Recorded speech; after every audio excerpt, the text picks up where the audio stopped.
Good afternoon. It's my great pleasure today to introduce to you Dr. Allan Carlson. He has a PhD in modern European history and has spent much of his career in the area of public policy, especially as that relates to the natural family. He served under President Reagan in the National Commission on Children. He is the founder of the World Congress of Families and also the founder and president emeritus of the Howard Center for Family, Religion, and Society, which now goes by the name of the International Organization for the Family. It was my honor to serve under Dr. Carlson and also to work alongside him in publishing articles and giving speeches back in the heyday of conservative efforts leading up to Obergefell. And more recently, he's concentrated his efforts on promoting the natural family internationally and has networked in many different countries with that. He's the author of some 16 books, and his latest project, due to be published this fall, is an introduction together with some annotations for a novel, the centennial edition of a novel entitled Giants in the Earth, A Saga of the Prairie by Ole Edvard Rolvik, having to do with Norwegian immigrants to North Dakota, is it? South Dakota? It's almost like Wyoming, so you should feel right at home. Please join me in welcoming Dr. Allan Carlson. And I do want to say it's a real privilege for me to be with this group today. Observers of a family life in America today see mostly woe. The marriage rate is at a historic low. It is estimated that a third of young adults today will never marry. Meanwhile, the average age of first marriage for those who do exchange vows has climbed to 28 for women and 30 for men. Compare that to the 1970 numbers, when the average age for first marriage was 21 for women, 23 for men.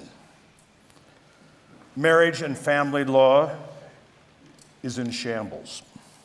Consider such historical oddities as same-sex marriage. The U.S. fertility rate is also at a historic low,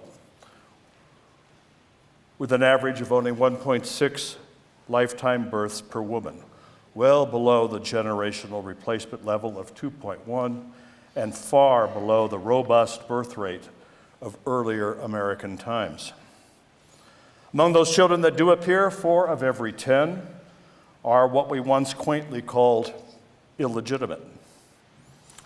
One result is a strange horde of fatherless, unemployable, and unmarriageable young men on the streets or nursing computers in the cellar. Sterile sexual forms, such as homosexuality and transsexuality, surge ahead, enjoying cultural and political favor. Children are physically mutilated and otherwise abused in pursuit of this end, actions now protected by the law. Demands for forms of infanticide now complement aggressive contraception and widely available abortion. As the Wall Street Journal lamented in a recent front page story, babies are disappearing everywhere. What a surprise. So what should be done? I suggest that we enter a time machine of our own group imagination and travel to the past. Our first destination is the city of Rome, nearly 2,000 years ago, 100 AD. Here we find the Pagan Roman Empire, a place and a regime marked by great sexual and marital disorders. The family-centered and originally rural values of the old Roman Republic are just about gone. New forms of sexuality have taken their place. As example, the practice of so-called Greek love receives frequent praise on scrolls and in speeches. Tatian, a Christian who lives in Rome, reports that rich Roman men consider such relations, quote, to be particularly privileged, and try to round up herds of boys like grazing mares. Adult homosexuality is idealized as well and often associated with the theater. Transsexual practices are also common, as favored by the late Emperor Caligula. Female prostitution is widespread and socially approved. The Roman marriage system is a wreck. When pagan marriages do occur, the females involved are commonly quite young. About 20% involve child brides of ages 11 or 12. The men are about twice as old. Adultery is widespread and socially acceptable for the men, and it is common among the women as well. The age gap between husbands and wives, the access by the men to prostitutes and slave women, the formal confinement of Roman wives within their dwellings, and a male culture that celebrates cruelty and violence. Well, these patterns rarely produce happy homes. Not surprisingly, divorce is fairly easy and common. Preborn and infant life faces enormous risks. If approved by the father, abortion is legal and a frequent practice. Illicit abortions by wives seeking to cover up an adultery are also common. Abortion kits contain the usual blades, hooks, needles, and spikes. Diluted poisons are also used. These procedures actually leave many Roman women dead or permanently sterile. Infanticide is more widely practiced, legal under the concept of pater potestas, or paternal power, male babies with imperfect form, and baby girls are the usual victims. The killing of baby girls is such a frequent practice that, I am told by census takers, for every 100 females in Rome today, there are 130 males. Out in the provinces, 140. That means that about 1/3 of newborn girls are quickly eliminated. One observer reports that even in relatively large Roman families, more than one daughter is practically never raised. In short, Imperial Rome features normalized sexual disorders, marital malfunction, and a deep hostility to new human life. And as the historian Tacitus recently lamented, childlessness prevails.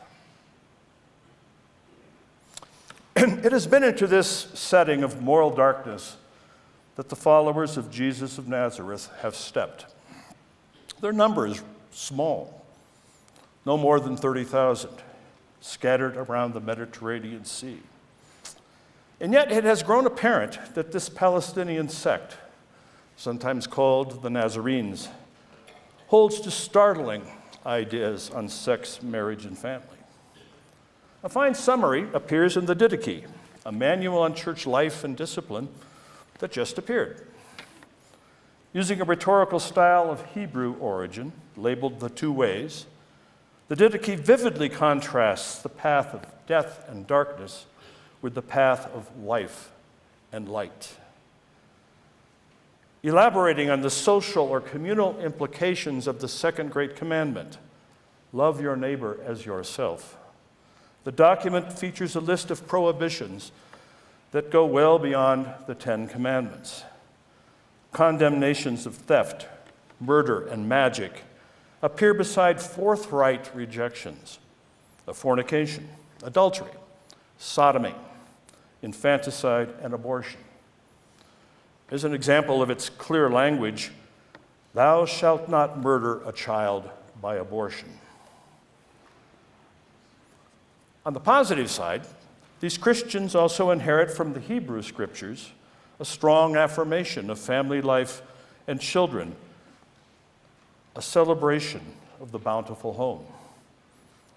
Most notably, they point to the verse found early in the book of Genesis, God's first words to his human creations, be fruitful and multiply and fill the earth. Linked to this is a fresh sanctification of the marriage bond, involving a radical, indeed an unprecedented form of sexual equality. Unlike among the pagan Romans, And unlike every other human culture of this and earlier times, the Christians denounce promiscuity among men as well as women. Never seen before. In his letter to the Church of Corinth, Paul of Tarsus shows a symmetry in marital claims that is, quote, at total variance, not only with prevailing Roman culture, but with Jewish culture as well. In moral and practical terms, the Christians hold that this represents the fulfillment of the one flesh unions summoned in Genesis, but never quite fully achieved by the Hebrew people. Reflecting this new conjugal model, the average age of first marriage is 18 for Christian women, compared to 14 among the pagans. And so, where the pagans faced a great shortage of fertile females due to the infanticide of girl babies and botched abortions, the Christians have an abundance of young, fertile women. 6 of every 10 believers are female. This is a community that rescues exposed infants, imperfect boys and girls, and raises them as their own. This is a community open to the propagation, protection, and nurture of their natural children. In consequence, more babies are born, 2 are adopted by Christian couples, and more children survive to adulthood. Along with conversions, especially among pagan men marrying Christian women, this accounts for the rapid growth in Christian numbers. Well, returning to our own time, and in summary, we can understand how Christian communities of the early Roman Empire, while subject to frequent persecutions, ranging from the confiscation of property and imprisonment to death in the arena and in other terrible ways, despite all that, the Christians still managed to live in fidelity to a new and most hopeful marital and sexual ethic. It is one that placed the natural family, not the individual, at the center of an emerging and unique social order. By being faithful to these expectations, especially the hard parts, the hard things, the early Christians eventually overwhelmed their persecutors, not by force of arms, but in a way by sheer numbers. Indeed, by 350 AD, that little sect had grown to 32 million, half of the empire's total population. Let us re-enter our time machine and move to 1540 AD. We are now in one of the many German-speaking kingdoms of Central Europe. Regarding domestic or home life, strange changes had happened in prior centuries among the Christian peoples. Indeed, the church in the West had become in some ways actually hostile to family formation. Adapting a line from Jerome, church leaders came to believe that, and I quote, where marriage works to fill the earth, celibacy, that is the rejection of sex, marriage, and family, celibacy works to fill heaven. Those who renounce marriage and children, church leaders often imply and sometimes openly assert, those who renounce marriage and children are spiritually superior. The married are second-rate Christians. The theologians in Rome now maintain that God's words to Adam and Eve in Genesis 1:28, be fruitful and multiply and fill the earth, these applied only to those 2, or perhaps these words applied also to Noah and his family right after the flood, or perhaps even to Abraham for a generation or 2. That was it. Christians had never been included in this blessing, and charge and certainly are not now.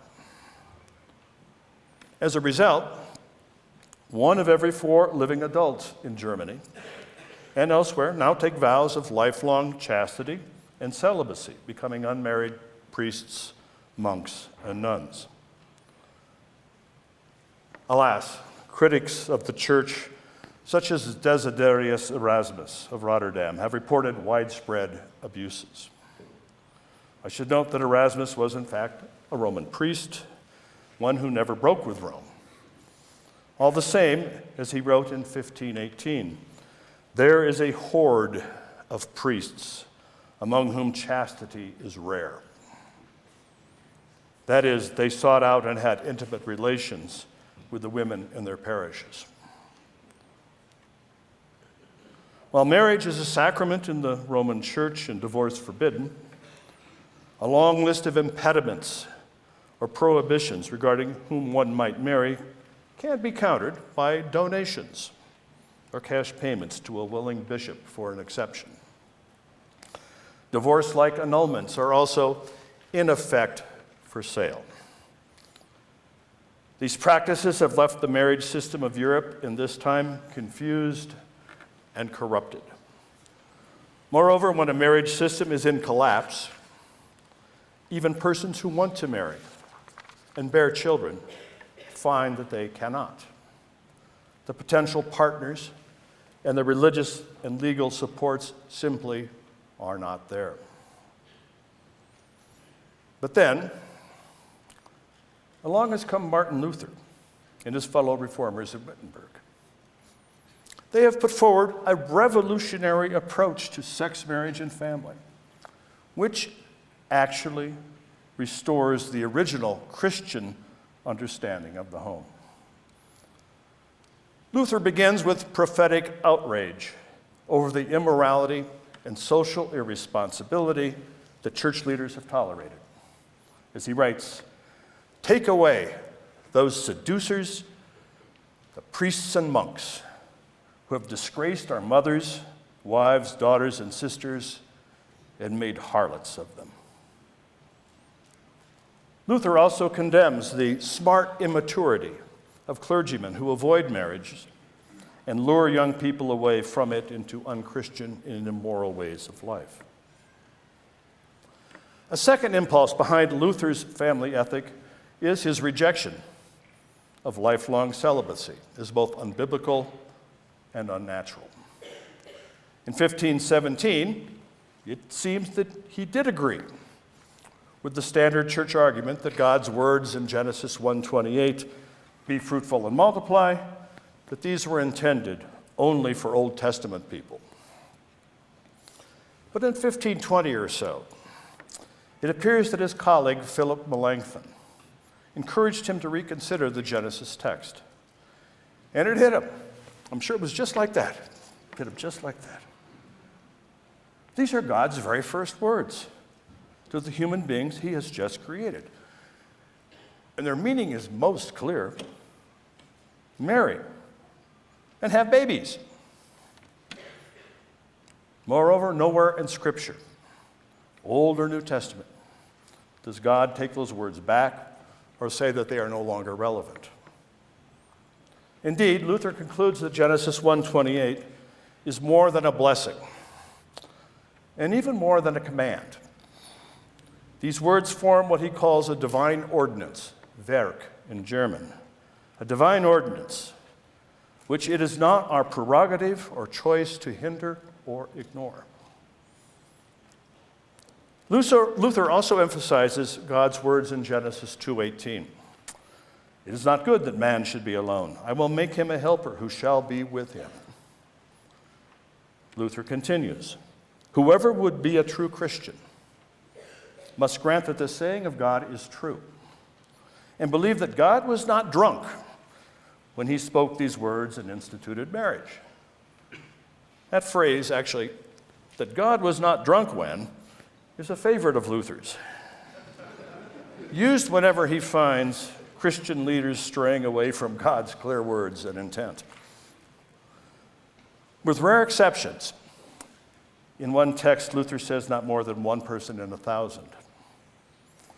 With rare exceptions, marriage and the bearing of children are divine gifts from God.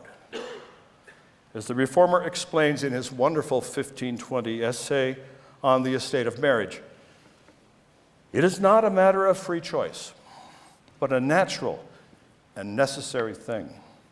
that whatever is a man should have a woman, and whatever is a woman should have a man. More specifically, Luther holds that priests or pastors and bishops should marry and have children, like everyone else. The same is true for monks and nuns. He says that this impulse to marriage and children rests in the very order of God's creation, in human nature, even in human bodies, male and female, which God has shaped.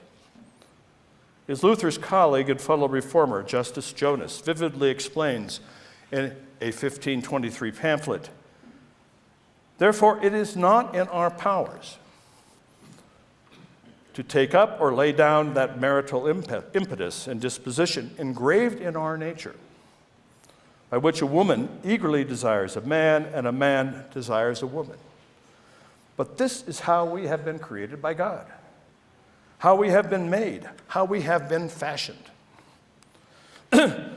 Or as Luther writes in his own essay, with I think, a quite interesting title, an exhortation to the knights of the Teutonic Order, that they lay aside false chastity and assume the true chastity of wedlock.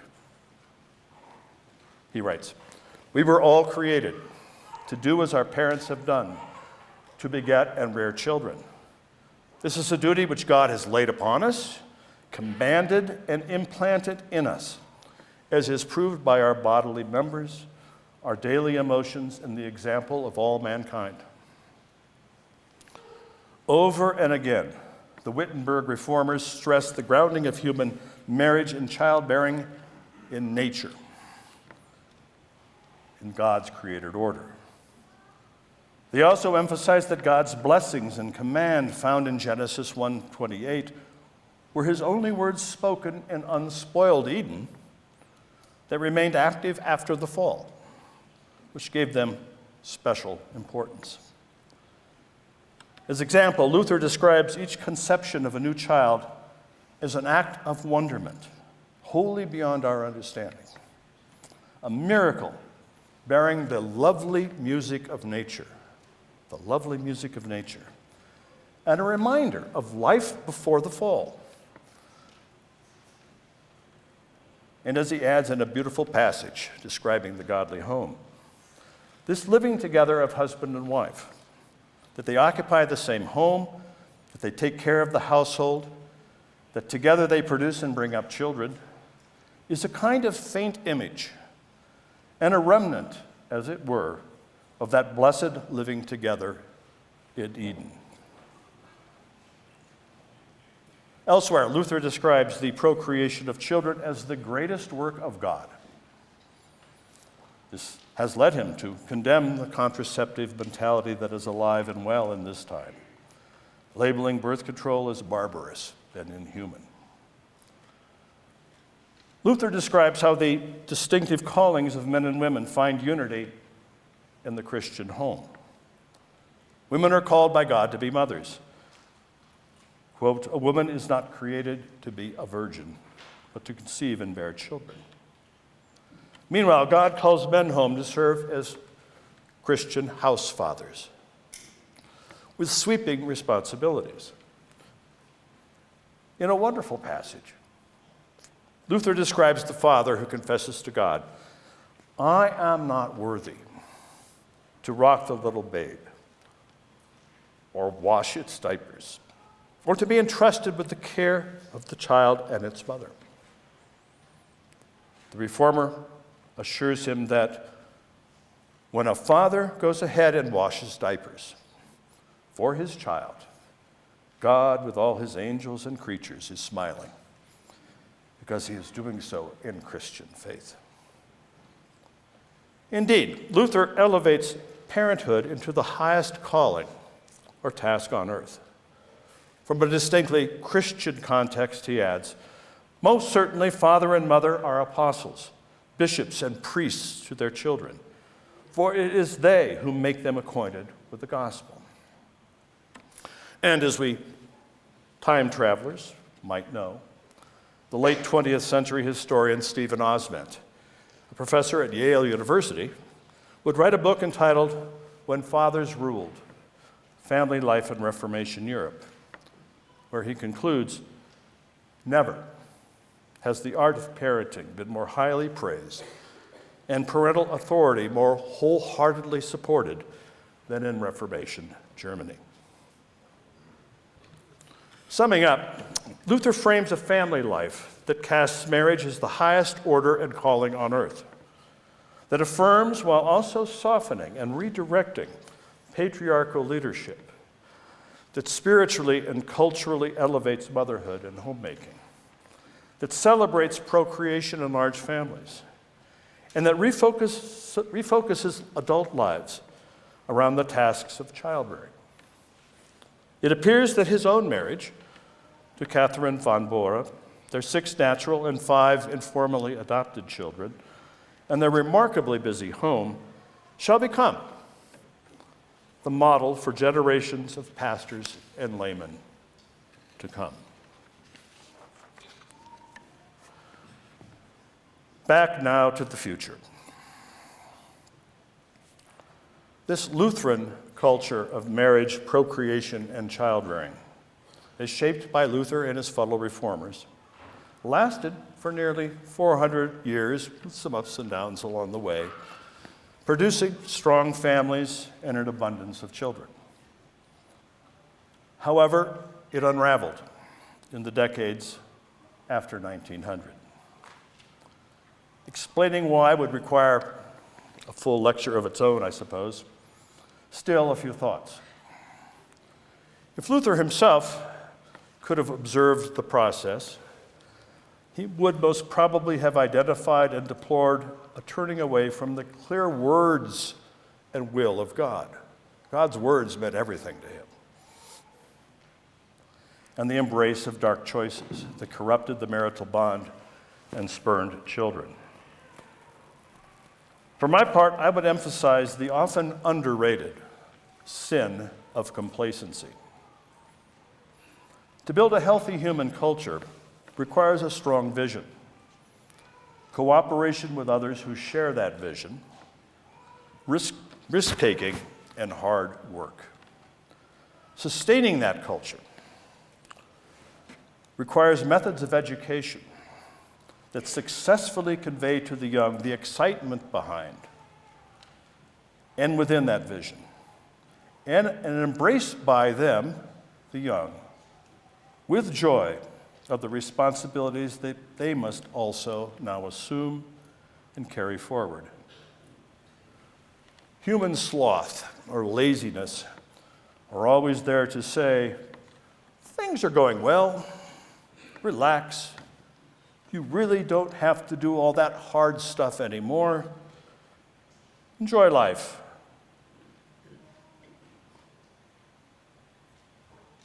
All will turn out well.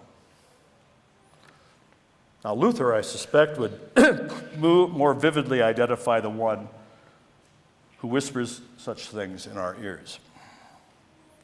In any case, Christians came to take a healthy family culture for granted, complacency, and it quickly unraveled. In our troubled time now, Luther's remarkable theology of sex, marriage, and family shines as a resource and a guide for building again a family-centered, child-rich Christian community on earth. Indeed, the Lutheran family vision recreates, reinvigorates that social model first constructed by the Christians of the 1st and 2nd centuries AD.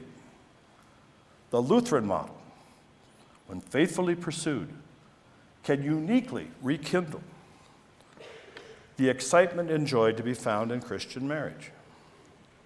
Again, in a unique way, the Lutheran family model points to the building of an energetic and busy home as the surest source of happiness on earth for men and women and children alike.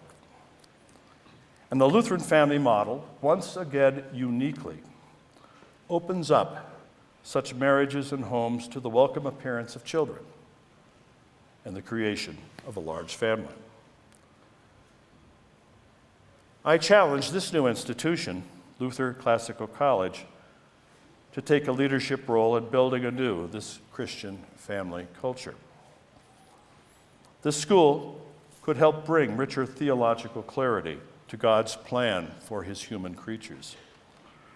This school could encourage scholarship that reveals the many spiritual, emotional, and material gifts that are delivered by Christian family living. And perhaps most importantly, if a little more informally, this school could be a place where faithful young men and women come to meet and learn and grow together. So that soon thereafter, and perhaps here paraphrasing Luther, human nature can take its true course with wonderful or full of wonder results. May it be so. Thank you.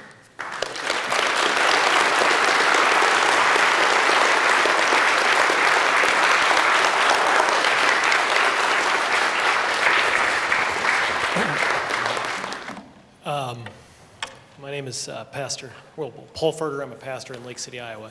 And I want to be very careful in how I phrase this question because I think first of all, I want to thank you for the presentation, but I have always been intrigued, Luther, probably the stock quote in terms of Luther's castigation of pretty much any active pursuit of virginity is maybe 1 in 1,000 have that gift. And I just want to be clear, is it Luther's position, and as his forebearers, should it be our position, that any active pursuit or consideration of chastity, so, a guy who says, I'd like to be a single pastor, is wrong, sinful, and contrary to God's word? Very good question. Luther's writings are not Holy Scripture, first of all. Let's start right there. That means they're not infallible. And he was involved in a battle, a major battle over the theology of the family and of marriage, a major battle over the corruptions that were going on in the convents, in the monasteries. I don't think, no one doubts that. We could sit here with a traditional Catholic and argue, well, that was maybe 10% were bad. I could say 50% were bad, but they were bad. They needed reform, and the church was doing nothing to take care of that. So I think we need to see Luther's warnings in the context of that battle. With that said, I have known a number of very faithful Roman Catholic priests who I'm quite sure, as far as I know, humanly know, were quite faithful to their vows. And I suspect the number 1 in 1,000, which was Luther's number, other times he used other numbers, sometimes 1 in 100,000 in one case. But probably rhetorical. I think it's possible to pursue a life of virtue that way.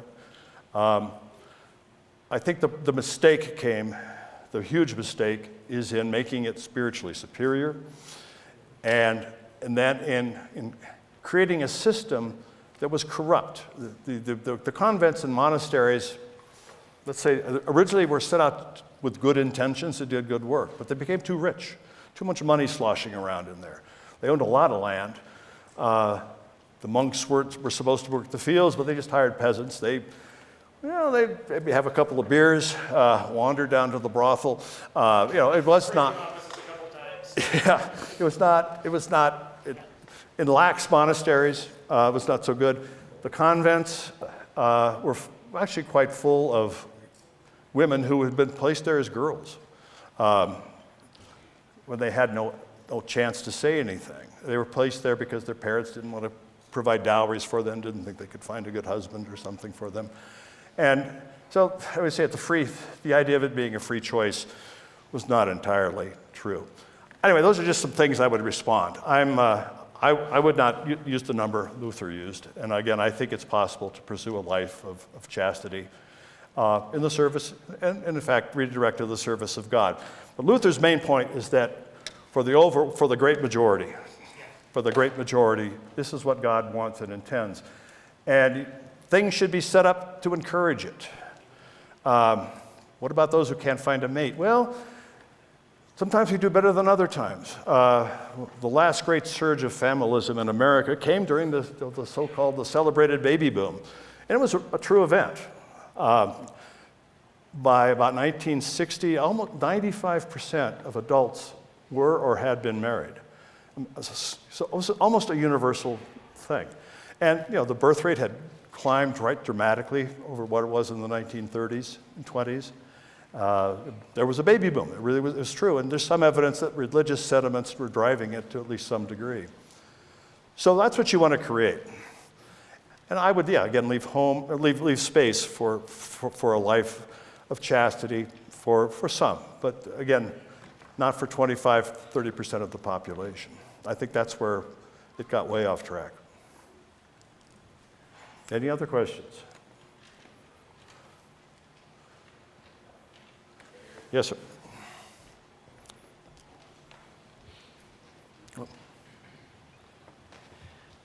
Thank you. My question is, if you were to advise a single mother, would Luther's comments, or even, obviously a biblical approach, would it be best to ideally wait till you've raised the child before you remarried, or would you recommend that a single mother pursues marriage for the sake of marriage? Or is that... Well, there is a passage. I won't have it quite accurate here, but it's at least I have the intent correct. Luther, at one place, wrote a passage where he praises the unmarried single mother for at least getting it half right and having a baby. He says, well, she should have been married. And I'm sure he would, I would assume, I assume facing that question, he could be very pastoral and very understanding. Yes, marry, let's get married. But it's funny. He said the unmarried mother gets it. Is starting to get what's supposed to be happening in her life. She didn't do it quite right. Didn't do it right. But let's go forward and get it right. But he praises her, kind of, well, not he directly praises her for bearing the child. There was sin involved, but anyway, that's what he says. I can't remember where that appeared, but it might have been in his commentaries on Genesis, his lectures on Genesis. Okay. Am I going? The two examples you used, the one from Rome and the one from the Reformation, the society that people lived in was still kind of aristocratic, inegalitarian, hierarchical. And one of the differences in our time is that kind of respect for authority or hierarchy seems to be diminished or not a feature of an egalitarian society. So how would you imagine Lutheran or Christian approaches working in an egalitarian age as opposed to an aristocratic age? Well, even in an egalitarian age like ours, the system only works, we still have hierarchies. They're just a little more hidden, maybe a little less formal, but we still have hierarchies. And we still have rich people. And we still have people that run things maybe a little more behind the scenes than they used to, but they're still there. Elites, we call them elites. They could be corporate elites, they could be governmental elites, they could be church elites. If the elites stay faithful, it's fairly easy for the rest of the society to stay faithful. When the elites turn to corruption, the rest of society follows them. I think it kind of works that way. And when the elites were marrying and having children and behaving relatively well, things went well. I did a book called Family Cycles. It was not a very successful book in terms of sales, but I thought it was a pretty good book. But it looks at various cycles in American history and American past, but with the American society, culture, politics got it right. It starts with the Puritans as, I think, an example. I'm an admirer of what the Puritans pulled off for about 50 or 60 years. Then it fell apart. But it was a very family-centric society, egalitarian in a lot of ways, more than maybe one would suggest, but they were very careful to make sure land was fairly equally divided. They praise, even sometimes even using the words, the middle, a society of a strong middle class. It fell apart. Again, I think a new group of American elites coming off the First Great Awakening, rebuilt a society based on marriage and family that was thriving by the time of the American Revolution. And one of the ways to measure that is just fertility. The average number of babies born to a woman in Puritan times was about 8 or 9, the natural fertility rate. That was true again by the American Revolution. There were babies all over the place. And then it unraveled one more time. Again, complacency set in would be my argument. But if the elites are getting it right, everything's good. Will be. The others will follow. But also, see, listening to the American experience was also having a strong middle class, a strong and viable middle class, a sense of, which was undergirded by at least a sense of broad property ownership, of relative equality, not great differences between wealth and poverty. So I think my answer would be it can be done, even in a democratic society, but the elites have to be good, have to do the right thing. And our elites these days are not very good at it. They're good at doing the wrong thing, and others follow.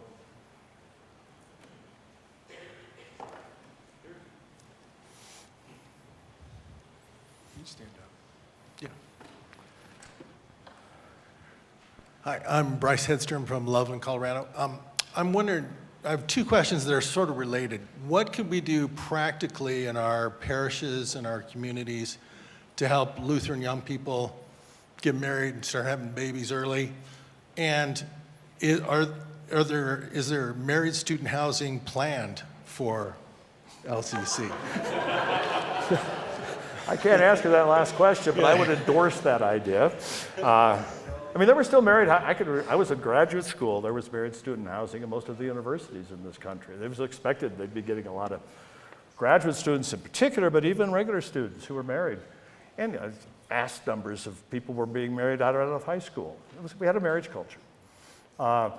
What can be done? Well, I think stop apologizing for Christian marriage. Raise its beauty. I mean, this is a terrible time. Darkness is everywhere.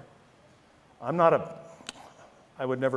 thought about being a pastor once upon a time. I don't think I had the gift, and didn't pursue that.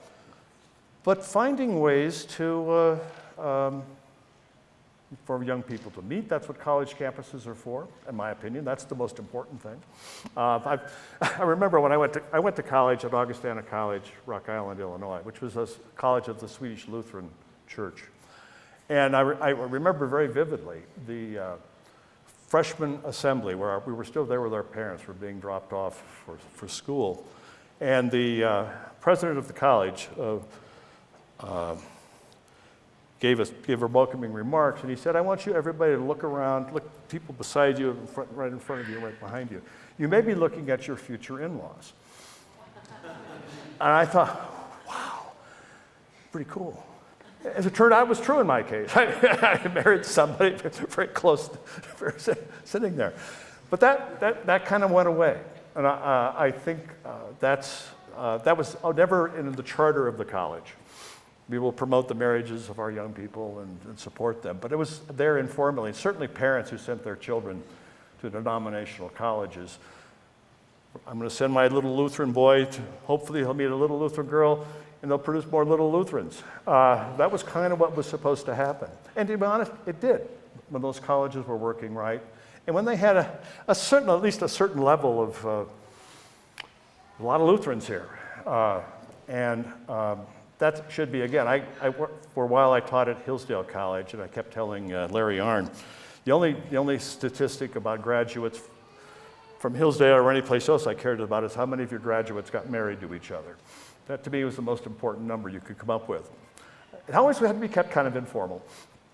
You can't say that too much. But places to meet, church camps used to be a good place to do that. I think they've mostly gone bad, or if they exist at all anymore. But I'm not but this is an exciting ethic. Happiness is, you want happiness, this is it. These are the secrets. And it's the way out of the darkness. There's got to be some way to package that. Got to be some way to package that. Just being at this school, you're on a good start here already. This place is kind of swarming with little children. That's the best example. That's the best example for the young to see. Without getting too far into this, but the Mormons have been pretty good at this too. We can learn something from the way they work. You go to Brigham Young University, the statues on campus are of mothers and fathers and families romping and playing and children. They know what they're trying to do there. And even there, they face some problems. But that's what you do. You find ways to raise up the married couple, raise up motherhood, raise up fatherhood. Find ways to teach it, but make it exciting, because it is exciting.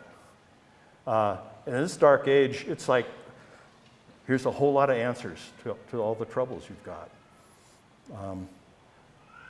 Again, I'm not the best popularizer, but I challenge others to do that. Any other questions? They're back here again. We have a couple of online questions. How do you make the elites good?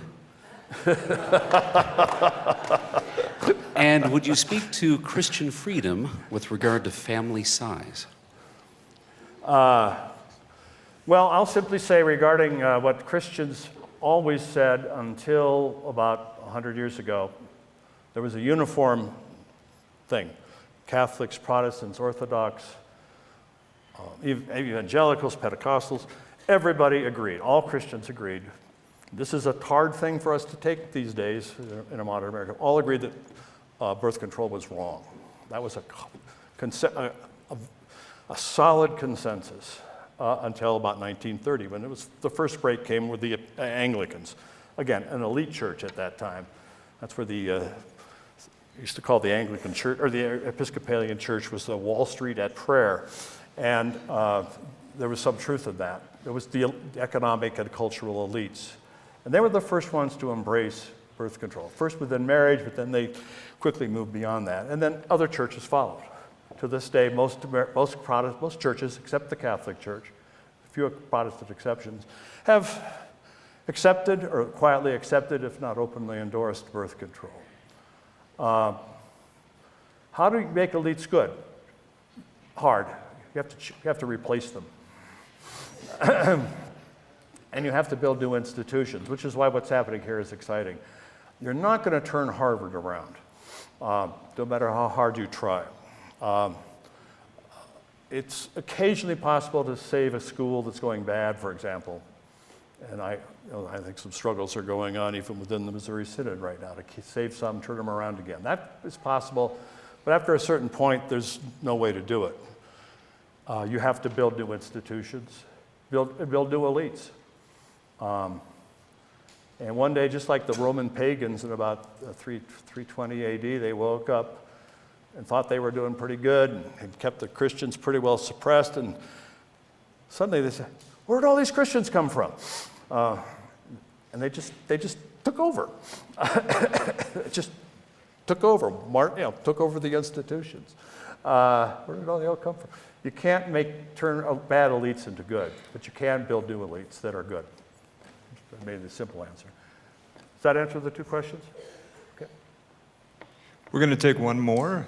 It looks like you're the closest one. Hi, I'm Jim Chapello from here in Wyoming. You familiar with Rodney Stark? Oh, yes. Okay, so sociologist, he used to be from Baylor. He emphasizes the role, I think you'd be sympathetic to, of Christian women marrying Roman pagan men in the spread of Christianity in the early church. And to our last question, the infiltration of the Roman elites as well. At the same time, I've heard pastors preach against letting our daughters marry outside the confession. Is there a conflict there, and how do we navigate that? Well, that's a very good question. In fact, one of the sources I use for my talk is Rodney Stark's book on the rise of Christianity, which I think is a grand book. And a sociologist takes a new look at ancient history or something like that. It's a great book.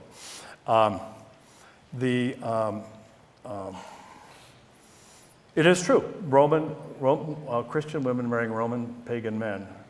Why did that happen? Well, to some degree, it happened because of what I just explained. There weren't enough women of proper social class among the pagans. They'd killed them all as babies. So where are you going to find a wife? Well, there's Christian women out there. And actually, it turned out, it was never, I think, designed this way, but it turned out to be a very fine conversion strategy, back then at least. So, yeah, it worked good. And again, I recommend Rodney Stark. I want to say one other book I want to recommend, because I used it as a source for Luther. And there's a Lutheran pastor, he's an LCMS, ordained LCMS. He went to Concordia, St. Louis. His name is Brant Clawwitter. I don't know if anybody here knew him or went to school with him. But he then moved to somehow found his way to Norway, married a Norwegian woman. They have a bunch of children. He teaches at a relatively conservative seminary in Norway. But he wrote a book, his doctoral dissertation. It's called A Forceful and Fruitful Verse, Genesis 1:28, in the theology of Martin Luther and the Wittenberg Reformation. It's a great book. He gets, I think, at the very heart of things. It's funny that a book like this has never been written before, but it's looking at the impact of one verse on Luther's thought. The book is available for free if you go to the publisher, which is a major German publishing house.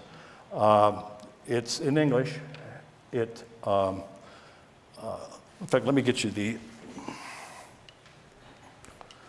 reference as long as I'm here. It's a major publishing house, and it's available for a free online download. There's something, it's happening more and more among academic books that it's called free access. And you can buy a hard copy for $120 or something, but you can download it for nothing. And the publisher is Vanderhoek and Ruprecht, Göttingen, Germany, 2023. Brant C. Clawwitter, A Forceful and Fruitful Verse, Genesis 1:28 in Luther's thought. Okay, well, thank you very much.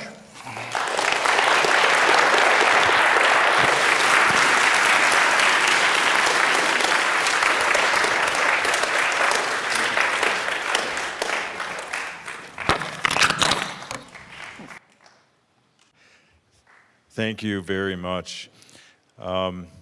It's really hard to be a pastor and not get to answer all these questions. I was just kind of, but if I may,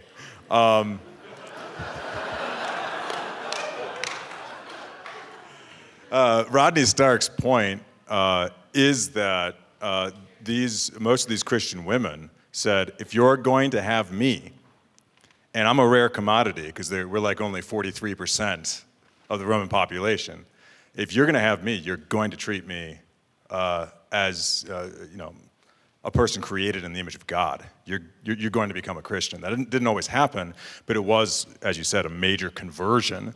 So it doesn't really contradict or conflict with the teaching today. Don't marry a heathen, but please do bring your heathen to church. Do that. And not to compliment the Mormons twice in one, but they're really, I'm sorry, Pastor Olson. He's like, at my church, yeah. But they're really good at that.